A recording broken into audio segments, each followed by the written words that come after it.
It was a quiet morning in the small town of Miller's Hollow, Michigan. The kind of peaceful day that seemed like it could last forever.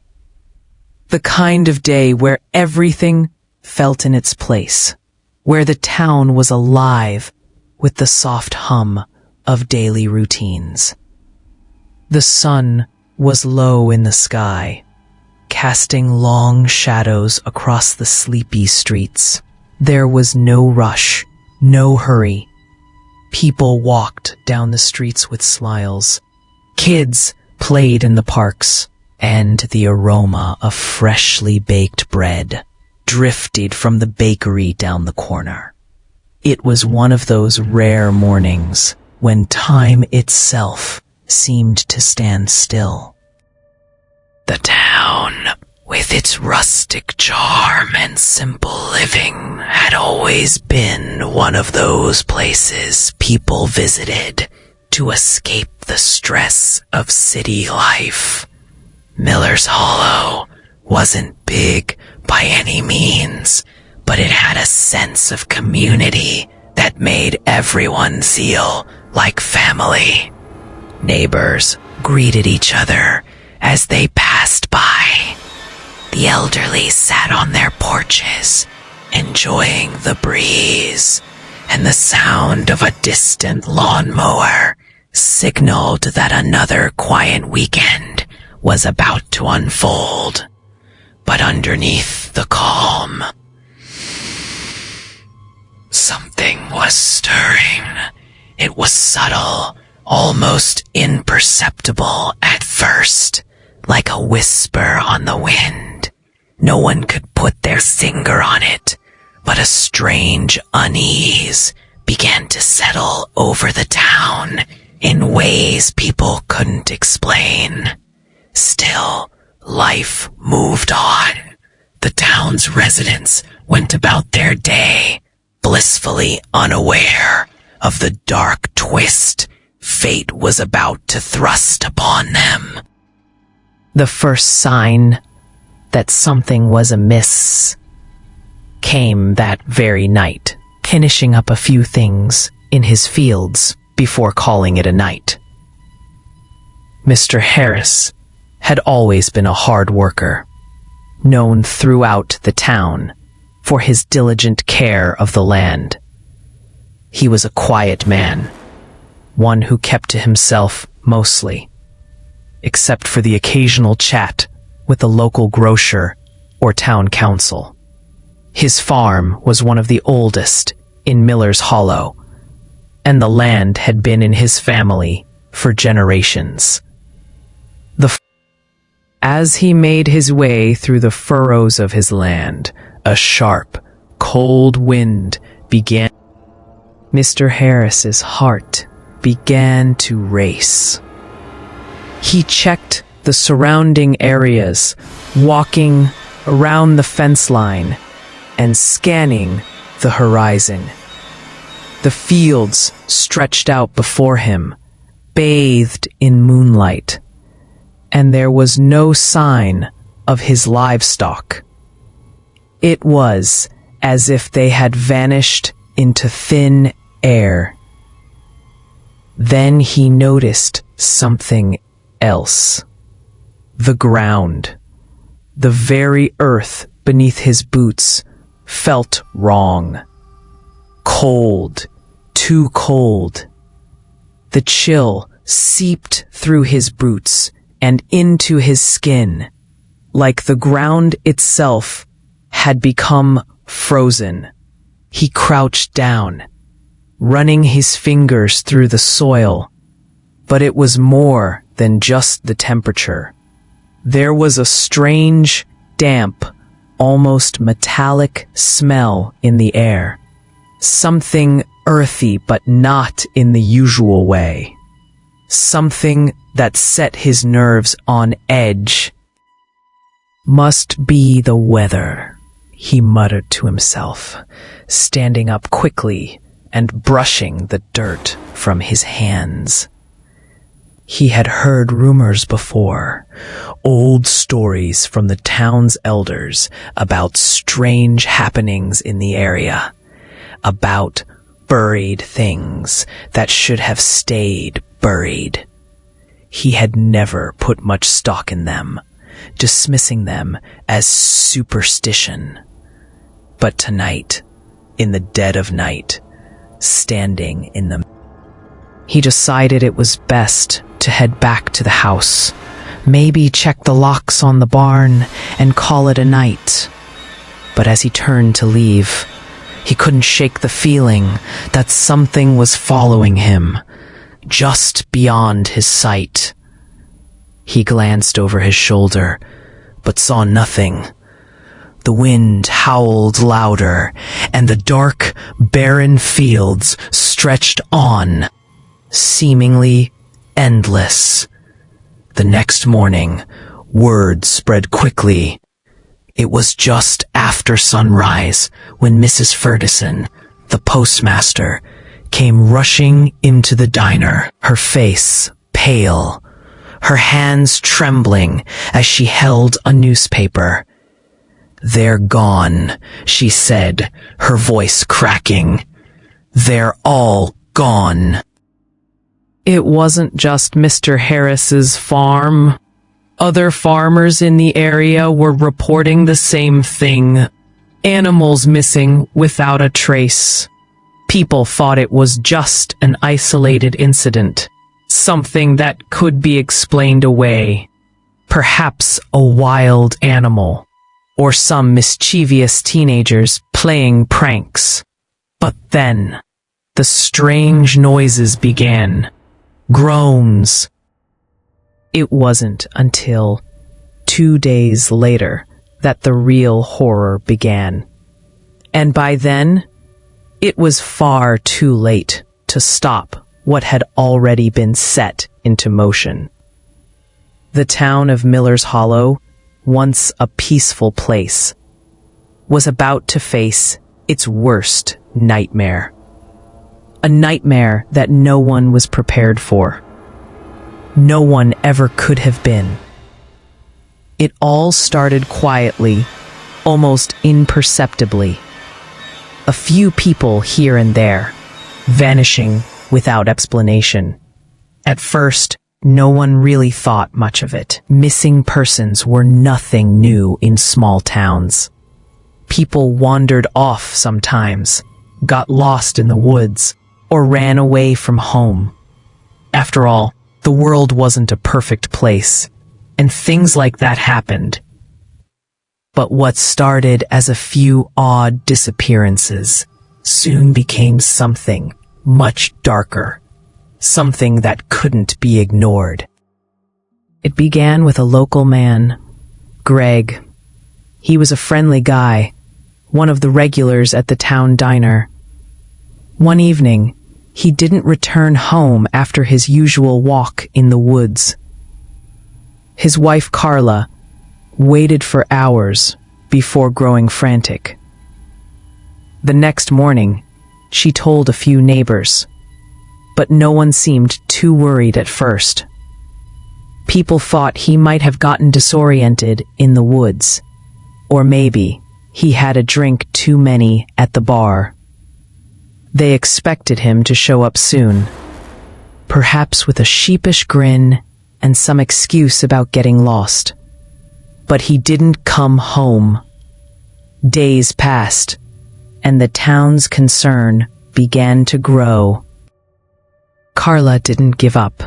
She formed a search party with a few of Greg's close friends, and they began combing the woods near his usual walking spots. As they trudged through the dense underbrush, calling his name, they found nothing at first, just the occasional broken branch or scuffed up dirt. It was when they reached the edge of the cemetery that they found something truly strange. Deep, irregular scratches in the ground. At first, they were barely noticeable, just faint indentations. But as they followed the trail further, they found more. These scratches were deep, almost as though something or someone had crawled out of the earth. The deeper they went into the cemetery, the more unsettling it became. One of the men, John, suggested that they should stop looking around the cemetery. "It's bad luck," he muttered, but his voice had the unmistakable tremor of fear. No one argued. The cemetery was old, and the gravestones were worn and weathered, many of them missing names or dates. It had always given the townspeople a sense of unease. But even so, the search continued. The disappearance of Greg, though strange, didn't raise as many alarm bells as it should have. People still didn't want to believe that anything truly sinister was happening. But then, more people started to disappear. First, it was another elderly woman, Mrs. Wilkins, who had lived on the outskirts of town. Then, a teenage boy, Tyler, who had been staying with his grandparents for the summer. The disappearances were all too similar. No signs of struggle, no clues left behind. Just empty homes and unanswered questions. No one could explain it. The only thing that connected these disappearances was the deep, claw-like scratches found near the scene, always in places that shouldn't have been disturbed. Soon, whispers began to spread, rumors starting to take hold. Some said it was wild animals. Others pointed to strange, unsolved events from the past. But no one could come up with concrete explanation. The town, once so peaceful and close-knit, began to feel like a place on the edge of something terrible. The first real shock came on a quiet Sunday afternoon when Emily, a young woman in her 20s, went missing. She was last seen walking home from the grocery store, a short walk through the town's main street. Her parents immediately grew worried when she didn't return home by nightfall. They called friends and neighbors to help search, but it was no use.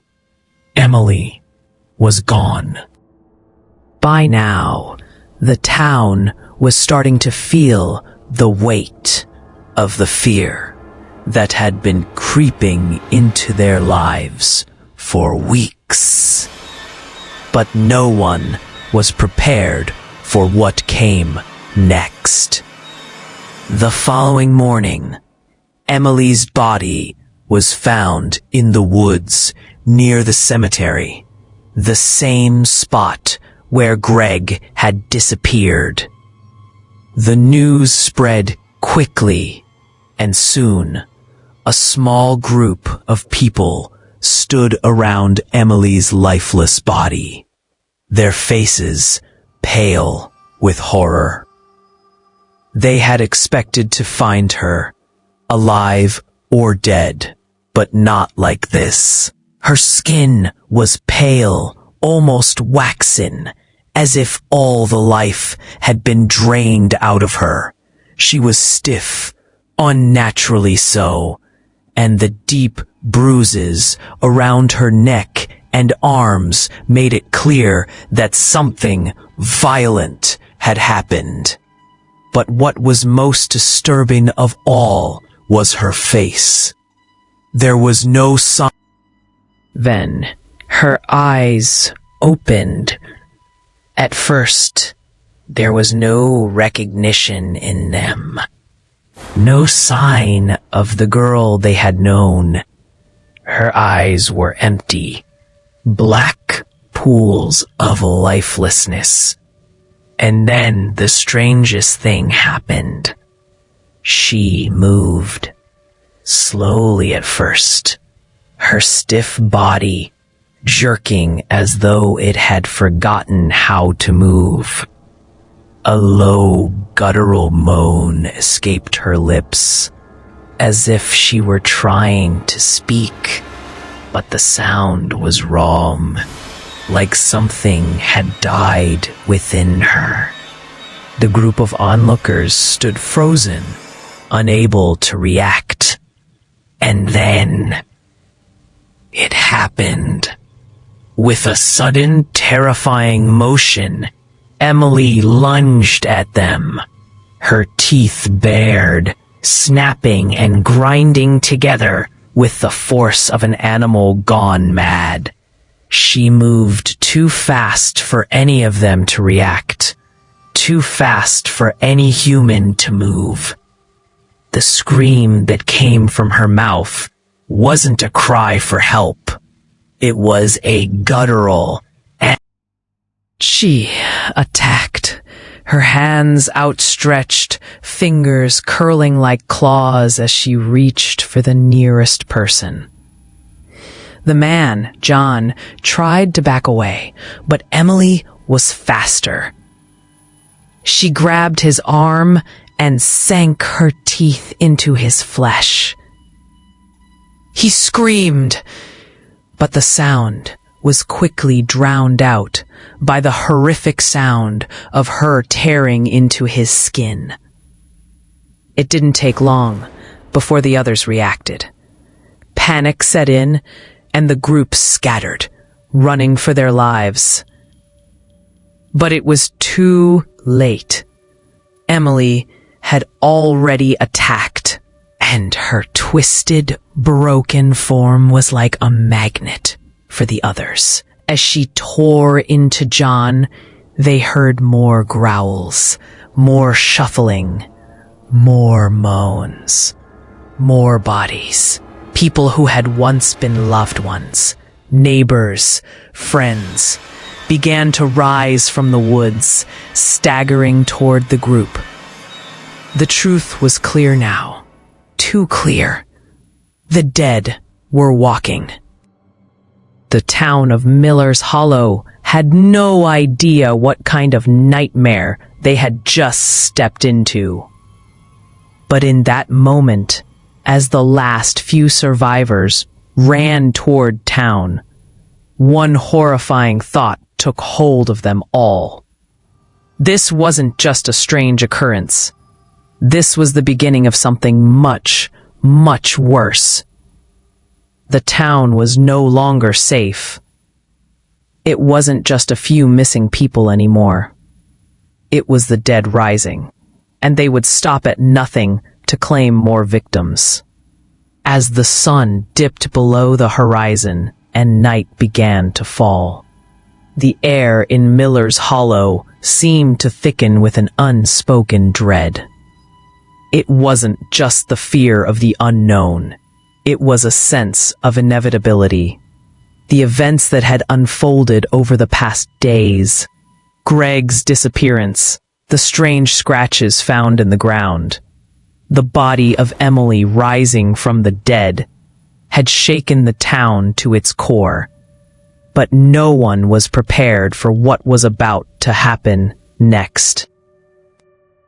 By the time the first screams tore through the night, most of the town was already barricading themselves inside their homes. It was almost instinctive at this point, driven by the terror that had gripped the community.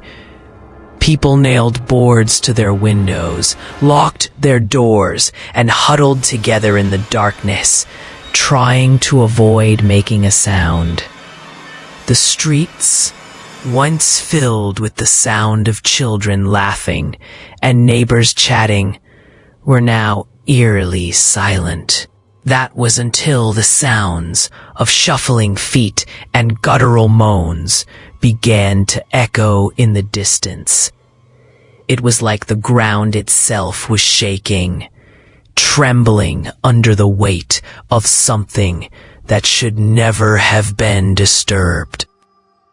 The dead, those who had once been friends, neighbors, loved ones, were no longer just lurking in the shadows.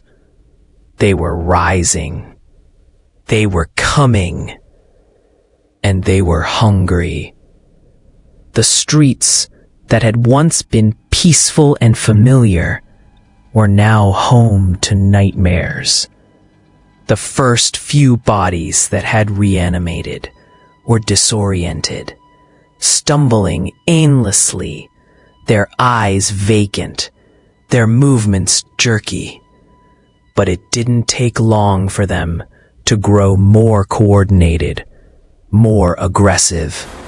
The hunger was in their eyes now, a terrifying, primal hunger that nothing would satisfy but the flesh of the living. At first, people tried to fight back. They grabbed whatever they could find, baseball bats, kitchen knives, even garden tools, and headed into the streets, determined to protect their town. But what they didn't know, what no one could have prepared for, was that the dead weren't just mindless creatures. They were fast. They were strong. And they didn't just want to bite. They wanted to rip and tear, to destroy everything in their path. The once quiet town of Miller's Hollow descended into chaos in a matter of hours. The first attacks were brutal and swift. A man named Peter, one of the town's younger residents, was the first to realize just how much danger they were in. As he swung a shovel at one of the undead, the creature's grip tightened on his arm, and with terrifying strength, it pulled him to the ground. His screams echoed through the night as the zombies swarmed over him, tearing at his flesh with savage abandon. The others watched in horror, frozen in place, too terrified to move. It was only when another wave of zombies turned their attention to them that the survivors were snapped out of their stupor and began to run, their hearts pounding in their chests. There was no time to think, no time to prepare. People fled in every direction, scrambling to get to the safety of their homes or any building they could find. But the streets were no longer a sanctuary. Every corner, every alley was filled with the undead, their pale faces twisted in grotesque expressions of hunger. No matter how fast the survivors ran, no matter how many doors they locked or windows they sealed, they couldn't escape the feeling that the town had become a prison where the dead ruled. There was no sense of order anymore. The once quiet, peaceful town was now a war zone, where survival was the only thing that mattered. Survivors fought tooth and nail to hold on to their lives, but with every passing minute, the odds grew slimmer. The first wave of the dead had been relatively easy to manage. They were slow, their movements stiff, almost clumsy. But the new ones, the ones that were appearing now, were different.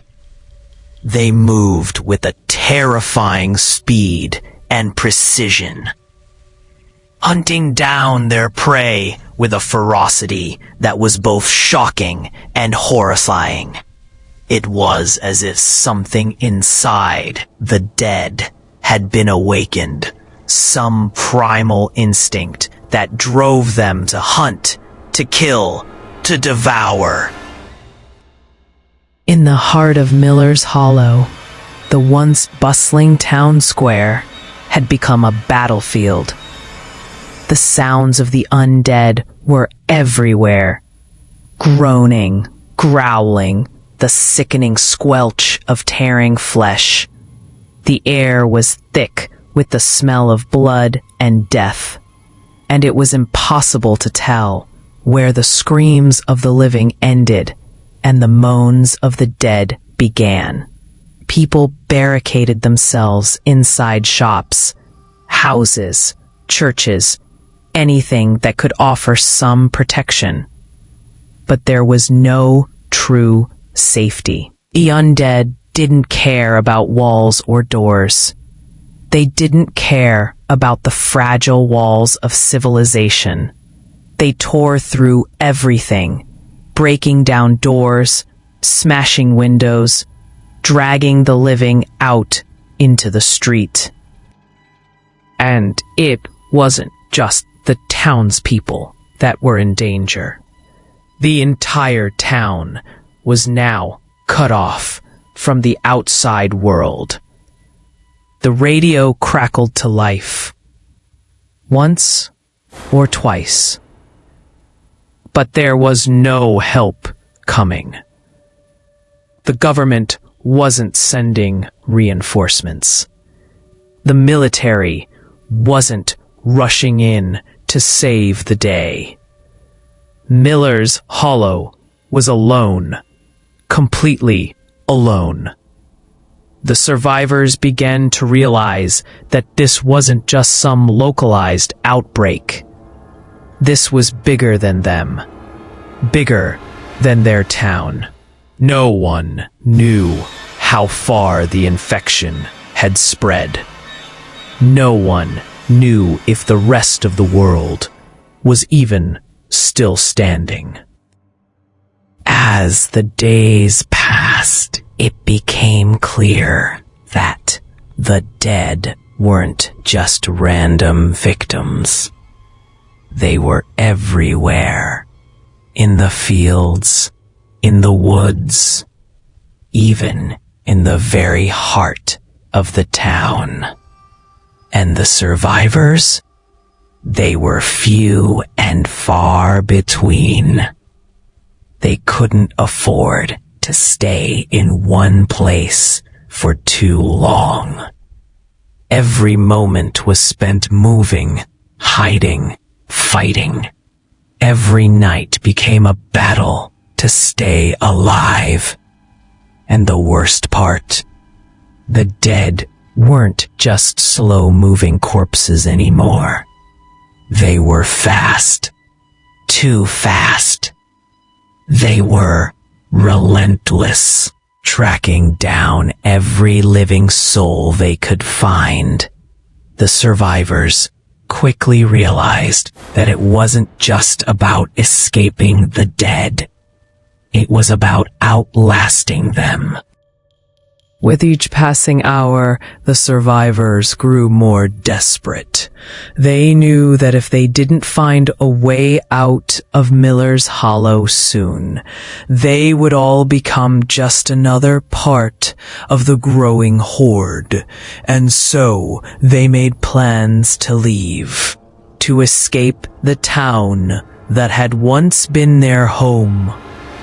The town that had now become a death trap. But escaping wasn't easy. The roads were blocked. The bridges were either destroyed or overrun by the dead.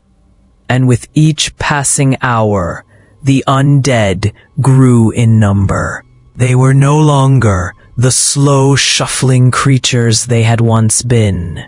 Now they were an army, an unstoppable force that would stop at nothing to consume the living. Miller's Hollow had fallen, and the survivors, they were just trying to hold on, trying to survive in a world that no longer made sense. In a world where the dead didn't just rise from the grave. They ran, they tore, and they destroyed. And as the survivors huddled in the dark corners of the town, listening to the sounds of death outside, one thought kept running through their minds. The world they knew was gone. It wasn't coming back. The night was still, but the atmosphere inside the old church was thick with the oppressive weight of fear. The building, once a place of solace, had now become a fortress, a fragile sanctuary in a town overrun by the dead. It was the only place left in Miller's Hollow that hadn't been completely destroyed. The walls still standing firm, despite the chaos raging outside. The heavy wooden doors had been reinforced with metal and makeshift barricades. And the stained glass windows were covered with blankets and plywood to block out the light and keep the undead from seeing inside. Despite the safety these precautions offered, the survivors couldn't shake the feeling that they were only buying time, not securing a future.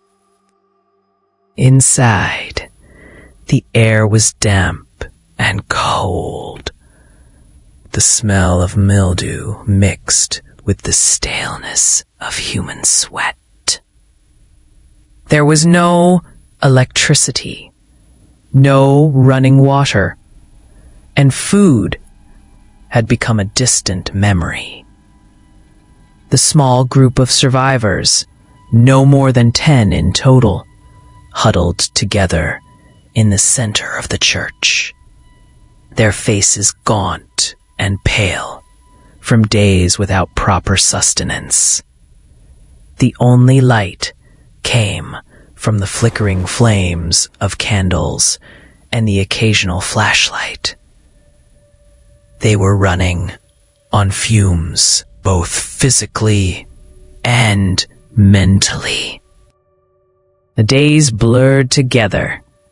Time had lost all meaning. The once beautiful sanctuary that had housed weddings and funerals, baptisms and celebrations, was now a place of waiting.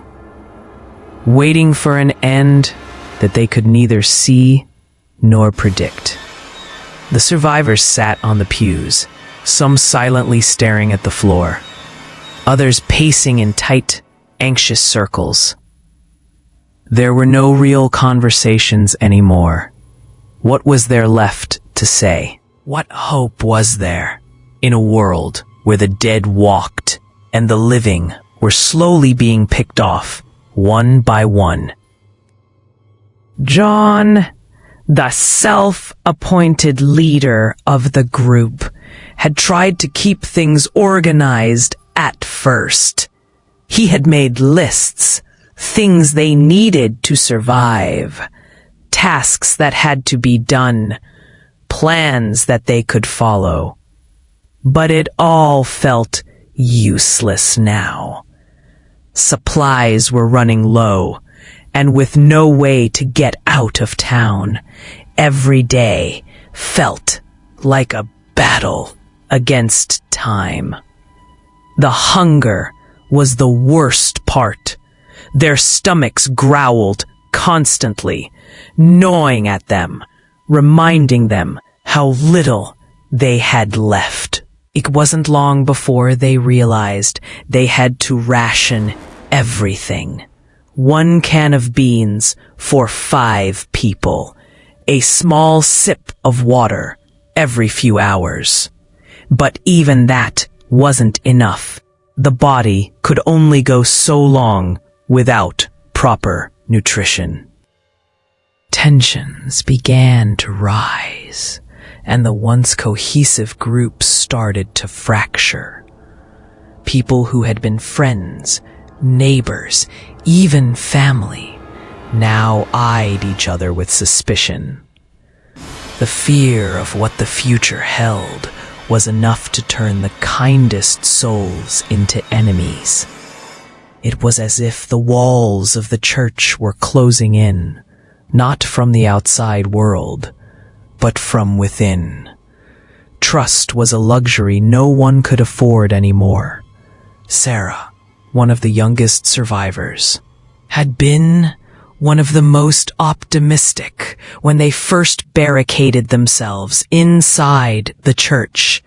She had tried to keep everyone's spirits up, telling stories of better times, reminding them of who they were and what they were fighting for. But even she had started to lose hope. The darkness was creeping in, and it wasn't just outside the church. It was in their hearts too. It wasn't long before the first argument broke out. It started over food.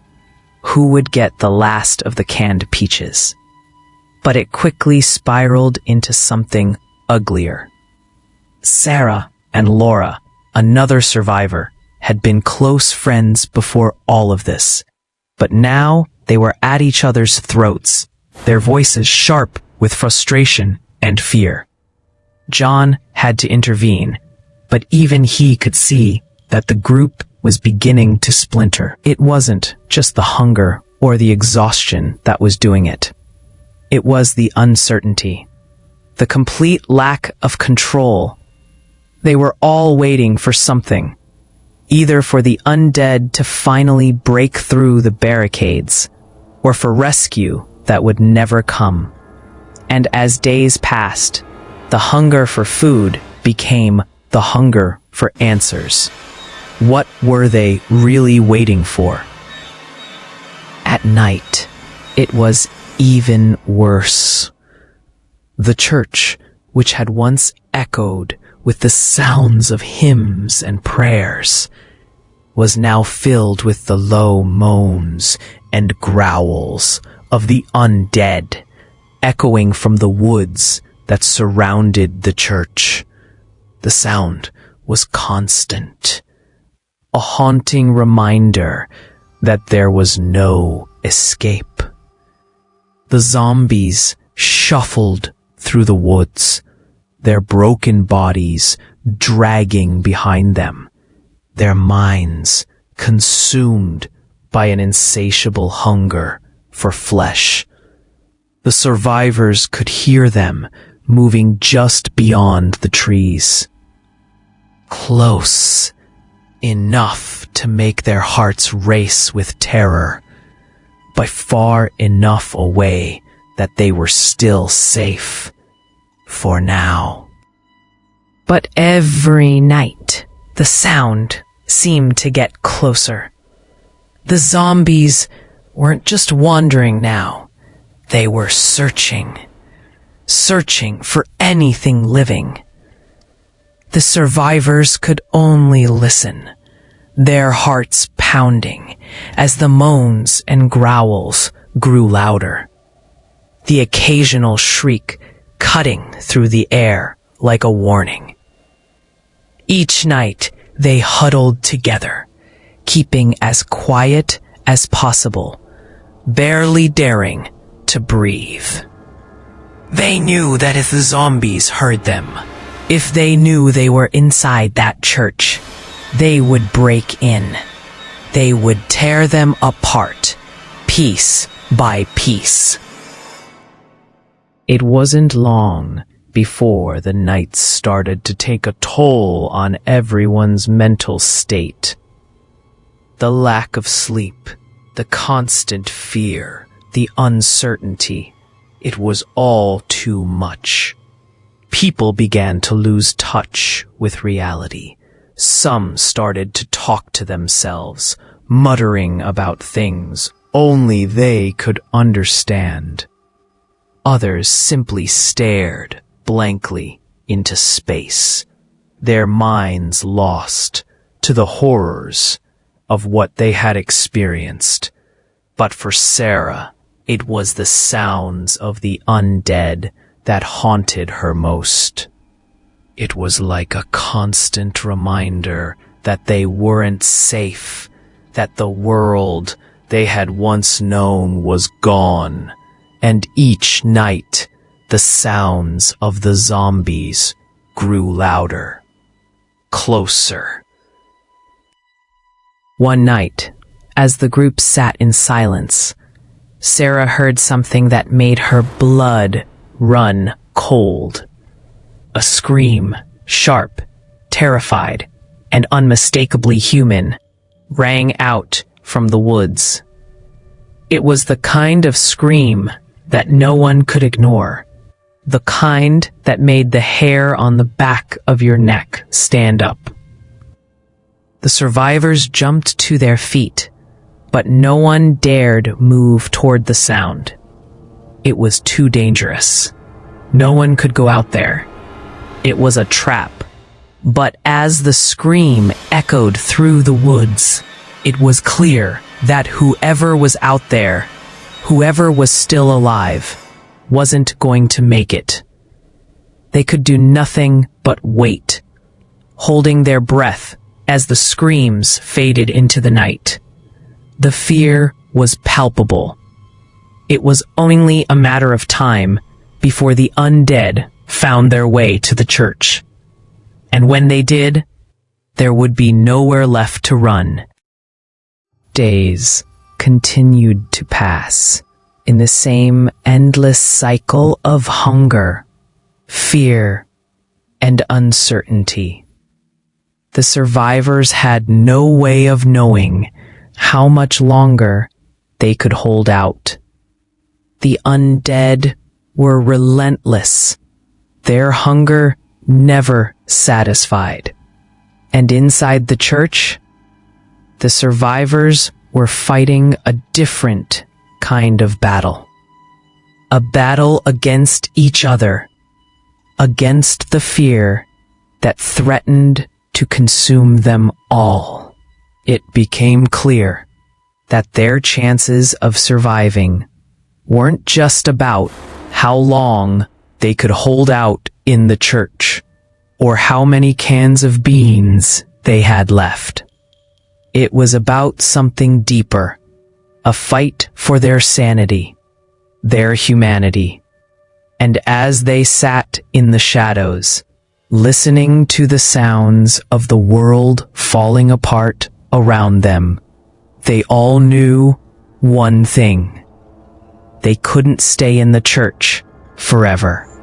The undead were closing in, and soon the days in the church grew darker, not just because of the constant threat of the undead lurking outside, but because of the growing despair within.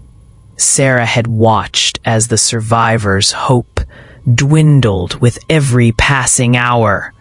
They were hungry, exhausted, and mentally broken. The thought of rescue, of escape, seemed like a far-off dream, one that had slipped through their fingers long ago. The once tight-knit group of survivors was now fractured, with fear and paranoia taking root in everyone's hearts. They no longer spoke of. Sarah had been one of the quieter members of the group. She had always kept to herself, preferring to sit in the shadows and observe. But as the others became more erratic, more lost in their own fears, Sarah found herself searching for something, anything that could help them make sense of the madness around them.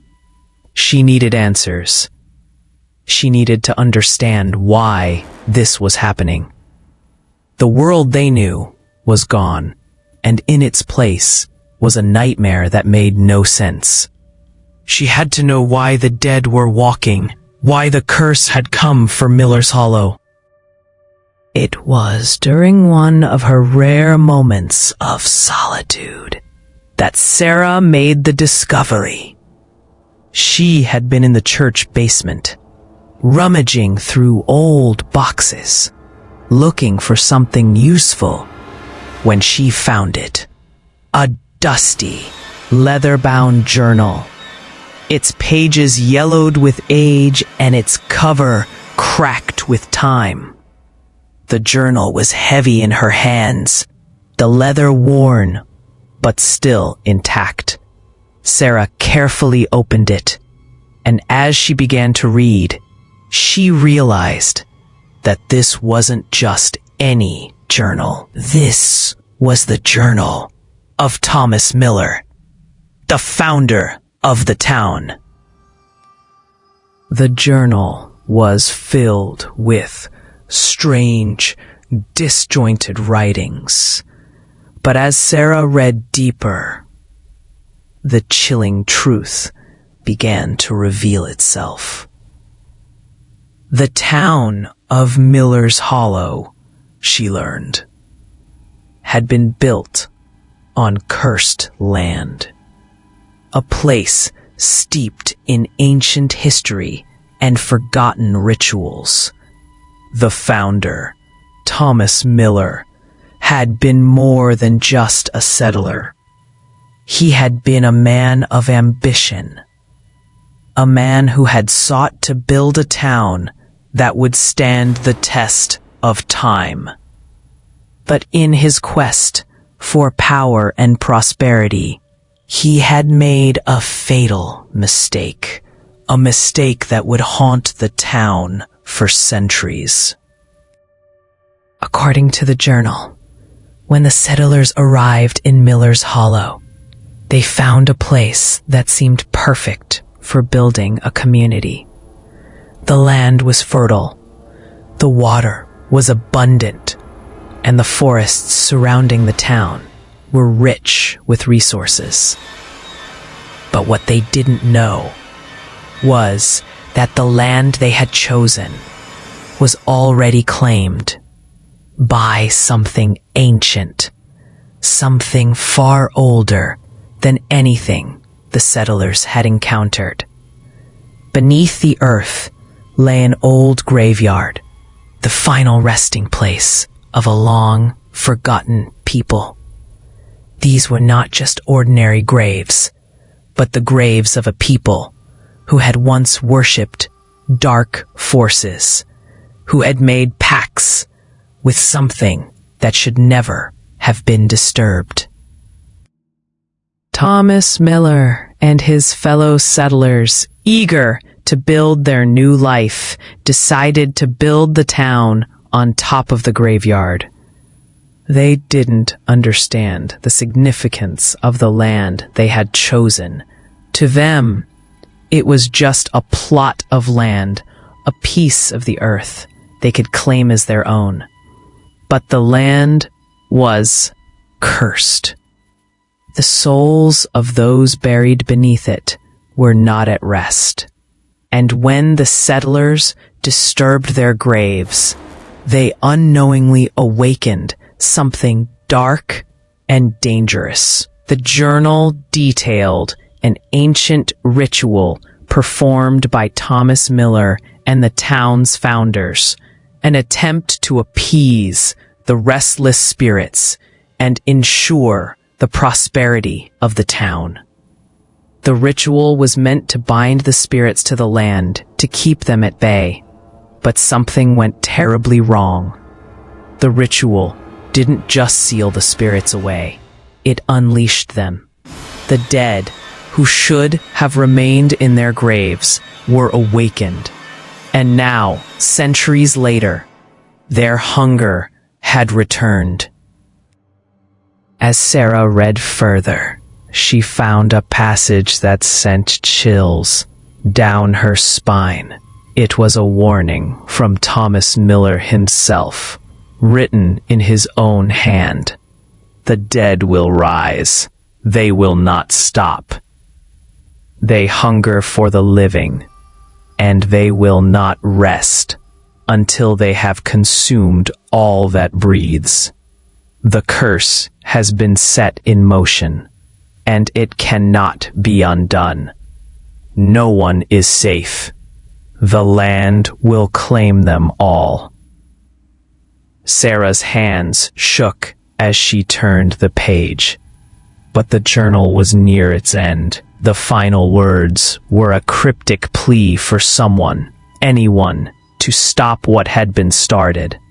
Thomas Miller, in his final days, had realized the terrible truth. The dead were not just rising as a random outbreak. They were part of a much larger, much older curse. A curse tied to the land itself, to the very foundation of Miller's Hollow. The journal ended abruptly, as though Thomas Miller had been interrupted. His final words were written hastily, almost in panic. The ritual must be undone. The dead are not just rising, they are coming for us all. There is no escape. The land itself has turned against us. We have awakened something that cannot be stopped. Sarah closed the journal, her mind reeling. She had known that something was wrong, that there had to be more to the outbreak than simple infection. But this was beyond anything she had imagined. The curse of Miller's Hollow wasn't just a story. It was real. The dead weren't just victims of some virus. They were the consequence of disturbing forces that should never have been tampered with. She sat there in the cold basement, the weight of the truth pressing down on her chest. She knew she had to tell the others, but she also knew what their reaction would be. How could she explain this to them? How could she make them understand that the nightmare they were living wasn't just an unfortunate accident, but the result of a curse that had been centuries in the making? Sarah stood up, the journal clutched tightly in her hands. She knew she couldn't keep this to herself. The survivors needed to know the truth, even if it meant shattering whatever fragile hope they had left.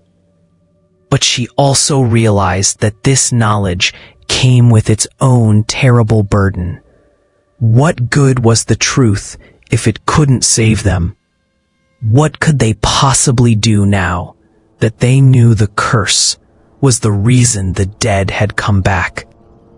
She made her way back up to the main hall of the church, where the survivors were gathered, each one lost in their own thoughts. The fear in their eyes was palpable. They had long since stopped talking about survival. Now it was just about enduring, about hoping that somehow, some way, they could escape the hell they were trapped in. When Sarah entered the room, they looked up at her expectantly. She held the journal out to them, her hands still trembling. "You need to read this," she said quietly. "It's the truth about why this is happening. It's not just some random outbreak. It's a curse.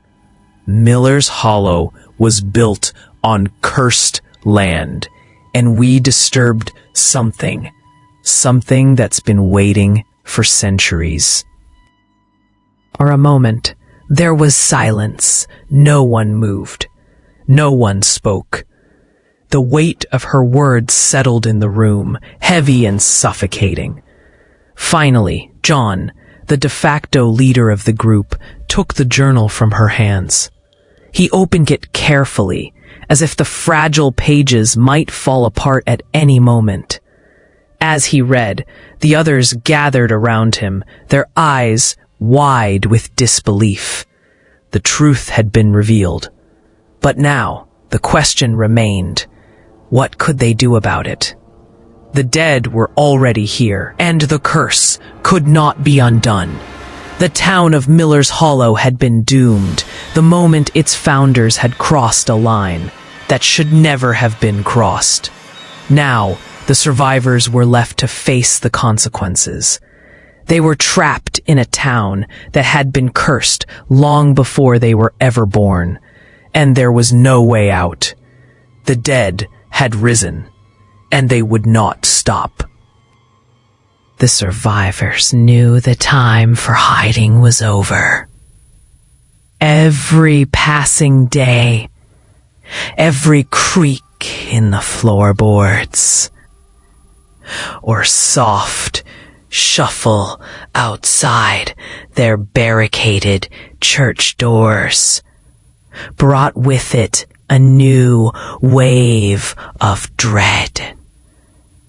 The undead had been relentless, smarter than they had ever been before. They weren't just stumbling blindly now. They had learned, adapted, and grown more dangerous. They moved with purpose, guided by an unholy force that seemed to know exactly where the survivors were. It wasn't just the hunger for flesh anymore. There was something else, something deeper, driving the dead onward. And the survivors, exhausted, desperate. John gathered them together in the main room of the church, the candlelight flickering off their weary faces. They had run out of time. The barricades wouldn't hold forever. The walls, once their shield, were starting to feel like a trap. Each of them had been living in fear for days, weeks even, trapped in this cage of wood and stone.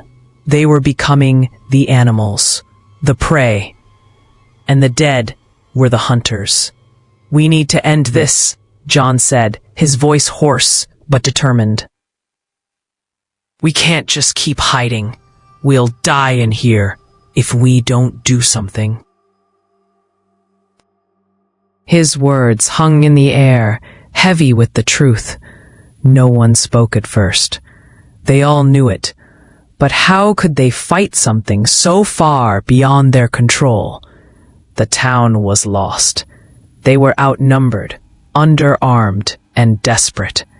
And yet Sarah, who had been so quiet until now, stood up, the journal still clutched tightly in her hands. The knowledge she had gained from those cursed pages was like a weight on her shoulders. It had led them to this point, to the terrible truth about the land they had once called home. It was here in Miller's Hollow that the curse had begun, and it was here that it had to end. "I know where we need to go," Sarah said, her voice cutting through the silence. "The cemetery. It's where it all started. It's the heart of the curse. We have to destroy the artifact that's binding them." John's eyes met hers, the weight of what she was saying sinking in. The cemetery. It was the last place anyone in their right mind would go. But they had no choice. If they wanted to survive, if they wanted to stop the endless cycle of death and horror, they had to face the source. The cemetery was where the town had been built, where the founders had disturbed something ancient, and now it was where the dead had risen. It was their final battleground. They gathered what little weapons they could find: broken broom handles, rusted knives, an old hunting rifle with a single bullet left. They didn't have much, but it didn't matter. This wasn't about weapons. This was about survival. This was about ending the nightmare that had consumed their lives. The survivors looked at each other, some with fear, others with grim determination. They knew they might not make it out alive, but a journey to the cemetery was grueling. The streets of Miller's Hollow were now unrecognizable, overrun with the undead. The survivors moved in silence, their eyes scanning the shadows, listening for every shuffle, every low growl. The town, once so familiar, was now a ghost town, the air thick with the stench of decay and death.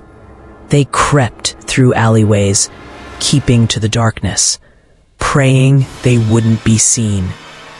But as they neared the cemetery, the air grew heavier, as if something was watching them, waiting. When they finally reached the cemetery gates, it was worse than they had imagined. The graveyard was no longer a place of rest. The earth itself seemed to writhe with a dark energy. The gravestones cracked and toppled, the soil uneven, as though something had been trying to break free from beneath. The dead were everywhere, wandering aimlessly, their eyes empty, their movements stiff and unnatural. But they were not just mindless monsters anymore. They were connected to the land, to the curse. They were the spirits of those who had once lived in Miller's Hollow, bound by the ritual that had awakened them. The survivors crept past the gravestones, the sound of their footsteps muffled by the thick, rotting leaves underfoot. They reached the center of the cemetery, where an ancient oak tree stood tall. Its roots twisted deep into the cursed ground. Beneath the tree, hidden in the gnarled roots, was the artifact, the object that had started it all. The very thing that had bound the spirits to the earth, causing the dead to rise and terrorize the town. Sarah knew what she had to do. The journal had described the ritual to end it all. The object had to be destroyed, and only fire could break the curse. She pulled out a small bottle of kerosene they had scavenged from the old gas station. The others watched, their breaths shallow, as she poured the liquid onto the artifact. The air grew thick with tension. The zombies, sensing their presence, began to shuffle closer. John was the first to react. He raised his rifle, pointing it at the nearest zombie. He fired. The shot rang out in the dead silence of the cemetery. The zombie's head exploded in a sickening spray of blood and bone. But it wasn't enough to stop them. More began to approach, their moans rising in unison. The survivors fought back, using everything they had: bricks, makeshift weapons, anything they could swing, stab, or strike with.